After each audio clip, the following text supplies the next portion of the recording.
বউ যদি অবাধ্য হয়ে বেয়াদবি করে, কথা না শুনে, ইসলাম মোতাবেক চলতে না চায়, কিংবা মাহরাম তালিকা জানা সত্ত্বেও মানতে না চায়, এক্ষেত্রে ইসলামী নিয়ম মাফিক করণীয় কি? নবী সাল্লাল্লাহু আলাইহি সাল্লাম তো বলেছেন বিয়ে করার সময় দিনদার পাত্রী দেখে বিয়ে করবা।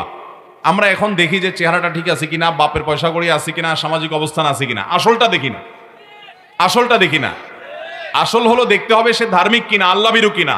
অন্য সব ক্ষেত্রে দুর্বল থাকুক, এই ক্ষেত্রে কোনো কম্প্রোমাইজ হবে না, তাহলে সেক্ষেত্রে এইসব প্রশ্ন আর আসবে না। এখন কথা হলো করে ফেলছেন, বুঝেন নাই, কি করবেন? এর উত্তর হলো শুধুমাত্র শালীর বিচার করে আর দরবার করে হবে না। এটার জন্য তাকে পরিবেশ দিতে হবে, যারা পর্দা মেনটেন করেন, সেরকম ফ্যামিলির সাথে মিশতে দেন, তাদের সাথে সম্পর্ক করেন, তাদের সাথে বন্ধুত্ব করেন, দিনই হালাকায় নিয়ে যান এবং আল্লাহর বিধানটা বোঝানোর চেষ্টা করেন। অনেক সময় স্বামীর নসিহত বউয়ে মানে না। ওই যে একটা কথা আছে না বাংলায়, যে পীর মানে না গায়ে, মানে গ্রামের মানুষ পীর মানে না, বাইরের লোক মানে। পীর মানে না বউয়ে, পীর মানে না বন্ধু বান্ধব, পীর মানে না এরকম কি জানি একটা আছে। অর্থাৎ কাছের লোকদের কাছে এগুলো চলে না, বাইরের গরু ঘাটের ঘাস খায় না, আছে না? তো ঠিক একইভাবে অনেক সময় স্বামীর কথা হয় না, আপনি নিজে সারাদিন ওয়াজ করবেন আর সে সংশোধন হয়ে যাবে, এটা হয় না। অন্য ওলামাদের বিভিন্ন মজলিসে নিয়ে যান, কথাগুলো শুনান, দিনী পরিবেশে নিয়ে যান, আল্লাহর কাছে দোয়া করেন এবং চেষ্টা করেন বিভিন্নভাবে।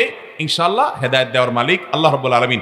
এরপরেও যদি সে অবাধ্য হয়, অন্যায় করে, সে গুনাহগার হবে, আপনার কোনো ক্ষতি হবে না। আপনি যেন জুলুম করবেন না।